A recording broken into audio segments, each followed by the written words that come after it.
Salut les filles, ravie de vous retrouver pour cette nouvelle vidéo. Aujourd'hui on va papoter sur mes produits terminés du mois d'octobre. Il y en a 9, ils sont là avec moi et donc comme d'hab je vais vous donner mon avis sur tous ces petits produits après les avoir utilisés jusqu'à la dernière goutte.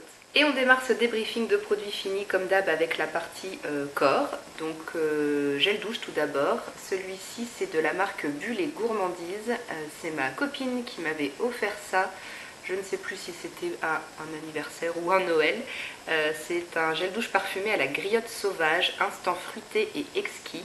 Et c'est une marque qui provient de sa région, de la Bourgogne. Et du coup, c'est fabriqué là-bas et c'est une chouette découverte. C'est vraiment une très belle marque, je trouve. Je vous invite à aller faire un petit tour sur leur site internet. Il y aura le lien en barre d'infos.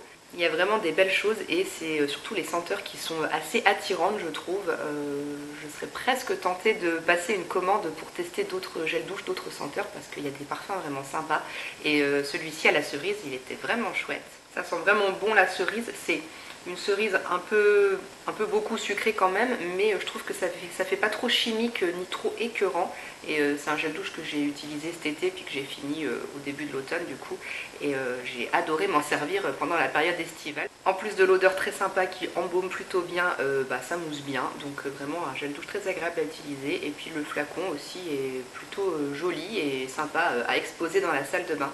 Donc très belle découverte, j'ai adoré ce gel douche et comme je l'ai dit, franchement allez faire un tour sur le site, il y a d'autres senteurs originales qui sont très tentantes. Ensuite un autre gel douche qui vient de chez Lush cette fois et c'est une gelée de douche, la gelée Twilight. Je connaissais pas du tout, ça c'est ma soeur qui m'avait offert ça à Noël l'année dernière. Là on est sur un style d'odeur complètement différent, c'est parfumé à la lavande, mais alors ça c'est une odeur que j'adore aussi, c'est hyper relaxant. Ce genre d'odeur, moi, ça me détend complètement et du coup, à utiliser le soir avant d'aller au lit, c'est vraiment pas mal. Et au niveau de la texture gelée, c'est la première fois que j'utilisais un gel douche sous cette forme-là. C'est vraiment très original, mais quand même pas trop facile à prélever, je trouve, parce que la gelée faisait vraiment un bloc tout compact et fallait arriver à en casser un petit peu avec les doigts pour en prélever un petit peu et puis pas prendre tout le bloc d'un coup. Et c'était pas forcément évident au début, mais on finit par y arriver quand même. Et donc une fois qu'on a prélevé un petit peu de gelée, il faut la frotter entre ses mains pour faire un peu mousser. Et puis après, moi, je me savonnais directement avec mes mains. Ça faisait une petite mousse assez légère, mais suffisante pour avoir la sensation de bien se laver. Et vraiment, moi, ce que j'ai adoré, c'est l'odeur de lavande. C'est hyper relaxant. Pour autant, je pense pas que j'irai de moi-même racheter ce produit, à moins que j'ai vraiment envie de me faire plaisir avec une texture de gel douche qui sort de l'ordinaire. Mais je vais pas dans l'immédiat courir aller racheter ce produit. Mais de temps en temps, en tout cas, c'est vrai que ça change et c'est vraiment très sympa. Ensuite, j'ai là une crème pour les mains de la marque Coslis que j'avais reçue dans une Beautiful Box. C'est la crème mains et ongles réparatrice à base d'amandes douces bio de Provence. Au niveau de l'odeur, moi j'ai pas trouvé que ça sentait spécialement l'amande, mais bon, ça sent une odeur de crème assez basique. Je l'avais mis sur ma table de nuit et puis donc j'hydratais mes mains au moment de me coucher avec ce produit. Bon, après je suis pas une bonne élève pour l'hydratation des mains, c'est vrai que je le fais pas assez souvent. Je les hydrate quasiment pas pendant la période printemps-été et il y a vraiment que quand on revient à l'automne-hiver que je me remets vraiment à hydrater mes mains parce que c'est là qu'elles deviennent vraiment vite sèches et qu'elles tiraillent. Donc cette crème, je ne l'ai pas utilisée de façon assidue quotidiennement, mais bon, elle était quand même sympa à utiliser, j'ai bien aimé, ça fait assez bien le boulot pour assouplir un peu la peau, entretenir l'hydratation, on va dire. Après, si vraiment il y a des gros problèmes de sécheresse, de tiraillement, de peau qui craque et qui se met à saigner, je trouve que c'est pas assez costaud pour bien réparer ça. Même si c'est marqué derrière que ça contribue à réparer les gerçures causées par le froid et redonne souplesse et douceur à vos mains. Non, si vraiment elles sont très abîmées, moi je trouve que c'est pas assez costaud, mais en petite crème d'entretien, elle est sympa à utiliser. Ça pénètre bien, ça laisse pas de fini trop gênant sur les mains. Donc je dirais une bonne crème qui fait bien le boulot, assez basique quand même, mais avec du coup une très bonne composition, c'est assez intéressant. Voilà, je pense pas que je la rachèterai, je préfère tester d'autres produits, Mais si vous cherchez une petite crème main sympa à utiliser à tout moment de la journée avec une bonne compo, celle-ci elle est quand même cool. Dernier produit pour la catégorie corps, c'est un échantillon de parfum, c'est le Si Passionné de Giorgio Armani. Je crois que c'est le deuxième échantillon de ce parfum que j'utilise et termine. Et c'est un parfum que j'adore. Franchement, il est vraiment très très sympa. C'est vraiment le type d'odeur que j'aime pour me parfumer pour les soirées, les occasions un peu spéciales. Je trouve que c'est une odeur qui est très féminine, un peu sensuelle, mais pas trop. Ça reste assez frais, c'est pas trop fort, pas entêtant. Et la tenue sur ma peau est plutôt bonne aussi, je trouve. Par contre, pour sentir les notes de ce parfum, bon, déjà de base, je suis quand même assez nulle, mais c'est vrai que celui-là, j'arrivais pas du tout à reconnaître les notes. Et du coup, je suis allée voir sur internet et j'aurais jamais pensé, enfin, j'aurais jamais dit ça. Mais c'est un parfum qui a une dominante assez fruitée parce qu'il y a de la poire en note de tête, avec du pamplemousse aussi. En note de cœur, il y a de l'ananas. Jamais j'aurais décelé cette note d'ananas. Mais il est bien présent cet ananas et il est mêlé à des notes de rose, de jasmin et en fond il y a de la vanille et du bois d'ambre je crois. Je check la page que j'avais mise sur mon ordinateur, donc c'est ça, vanille, cèdre, patchouli et bois d'ambre en fond. Donc voilà, parfum vraiment chouette que j'adore. Je pense que c'est assez connu. C'est pas une découverte, ça fait longtemps qu'il existe ce parfum, mais vraiment moi je l'aime beaucoup. Et du coup, si j'ai un jour envie de me faire plaisir en m'achetant un parfum de luxe, je pourrais peut-être me diriger vers celui-ci. Au rayon capillaire, j'ai terminé un seul produit en octobre, c'est un shampoing de la marque Énergie Fruits que j'avais acheté sur Beauté Privée. C'est le shampoing Clean Detox à base de thé vert, menthe, aloe vera, zéro sulfate, racines grasses et pointe sèche. Donc composition plutôt très intéressante puisque donc il n'y a pas de sulfate, mais malheureusement c'est un shampoing que j'ai pas aimé parce que du coup il ne mousse pas assez à mon goût. Il y a quand même un tout petit peu de silicone, mais il arrive en dernière position, donc il y en a vraiment pas beaucoup. Mais du coup, comme je l'ai dit, c'est un shampoing que j'ai pas vraiment apprécié. J'avais du mal à bien répartir le shampoing sur tout mon crâne, avoir la sensation de bien me laver partout les racines. Comme je vous l'ai déjà dit, moi je fais toujours deux shampoings, donc c'est vrai que le premier il moussait quasiment pas, le deuxième ça moussait quand même un peu plus, mais j'avais du mal à avoir cette sensation de cheveux bien lavés. Au rinçage, ça emmêle quand même un petit peu les cheveux, on sent de toute façon qu'il n'y a pas de silicone dans ce shampoing. Donc c'est une sensation un peu particulière à laquelle il faut s'habituer. Moi c'est vrai que j'ai un peu de mal avec ça. Et après sinon au niveau des effets, bon ça lavait quand même. Mais comparé à d'autres shampoings, je trouvais pas mes cheveux plus beaux quand j'utilisais ce shampoing. Je trouvais qu'ils avaient une texture assez sèche. Même en utilisant un après-shampoing ou en faisant un masque après, ça me plaisait pas. J'ai pas aimé. Et j'ai pas trouvé que ça me laissait vraiment une sensation de légèreté au niveau des racines et que ça me permettait d'espacer les shampoings comme c'est écrit là. Le peu de volume que je peux avoir, je trouvais que ça retombait assez vite. Donc voilà, je suis déçue par ce shampoing. Je le rachèterai pas. Après, pourquoi pas tester d'autres shampoings de la marque parce que c'était le premier que j'ai essayé.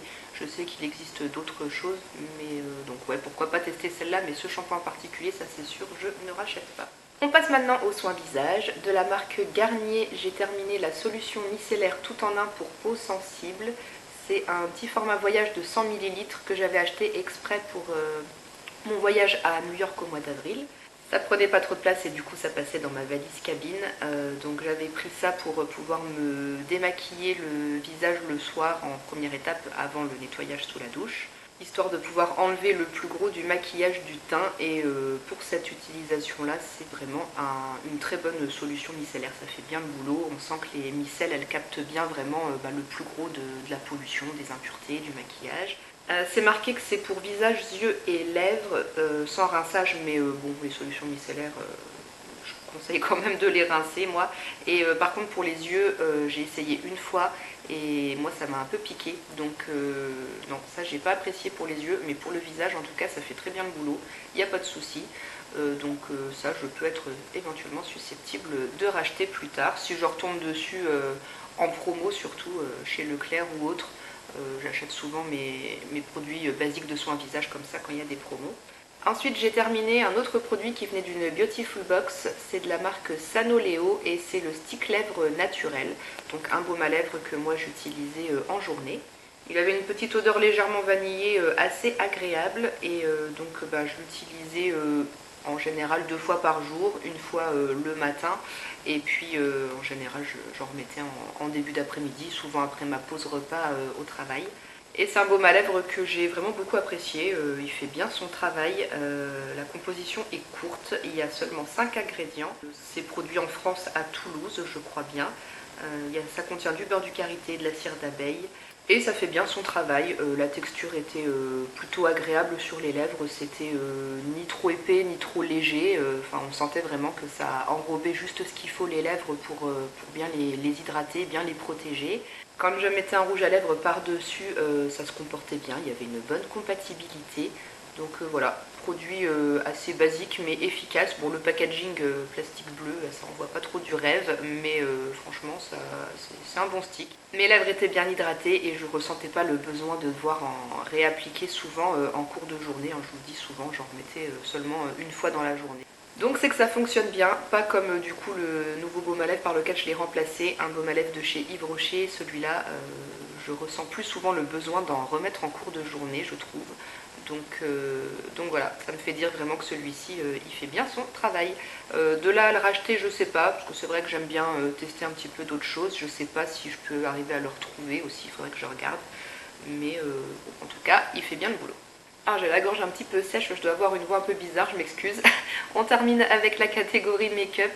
J'ai fini de chez Garnier encore une fois la bébé crème en teinte médium et celle-là c'est la version pour les peaux mixtes à grasse.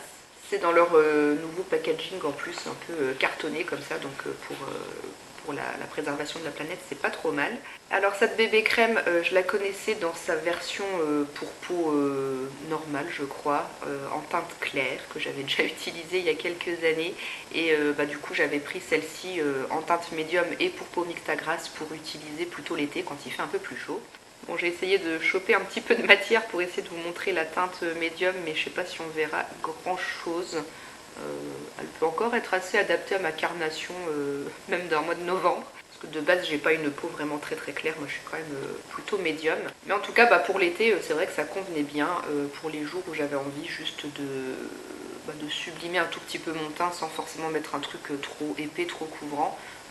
Ça fait bien le travail, c'est vrai que c'est une texture assez légère qui s'étale facilement, qui laisse un fini vraiment très naturel. Si vous cherchez quelque chose de vraiment couvrant, c'est pas vers ça qu'il faut vous diriger, mais si vous n'avez pas vraiment de grosses imperfections à camoufler, que vous voulez juste un peu unifier votre teint, ça fait vraiment très bien le travail. Je pourrais être susceptible du coup de racheter si je retombe encore une fois dessus en promo chez Carrefour, Leclerc, peu importe.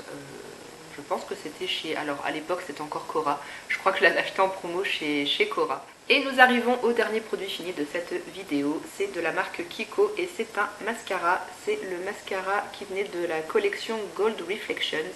J'avais acheté ça pendant, je ne sais plus, les soldes ou une période de promo. Je l'avais eu pour vraiment pas cher, pour peut-être 3 ou 4 euros ce mascara.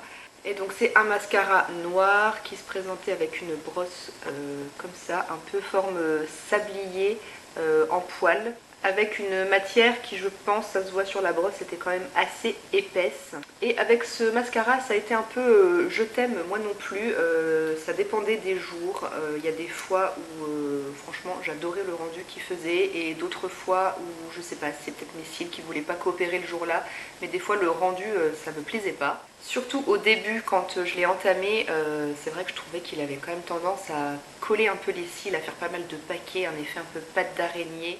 Ça moi c'est un effet que je n'aime pas spécialement. On va dire qu'il s'est quand même plus bonifié avec le temps sur la fin. J'arrivais quand même mieux à travailler mes cils avec et avoir un rendu qui me plaît. Mais bon, après ce qui est bien quand même c'est que le noir était super intense, ça se voyait vraiment qu'on avait mis du mascara. Ça allongeait assez bien, ça recourbait, ça donnait quand même pas mal de volume, il y avait un petit effet un peu déployé sympa. Mais au départ, à mon goût, ça faisait quand même un peu trop de paquets. Ouais, j'étais pas trop fan de ça. Et puis ouais, il y a des fois quand même où ouais, je sais pas si c'est mes cils qui voulaient pas coopérer, mais le rendu me plaisait pas spécialement. Et j'avais aussi quand même tendance pas mal à tacher mes paupières quand j'utilisais ce produit en même temps avec la brosse assez grosse et puis cette matière qui était quand même assez compacte, épaisse. On avait vite fait de se mettre des petites miettes sur la paupière au niveau du creux. Donc bon bah il fallait rattraper ça après, c'était un peu embêtant.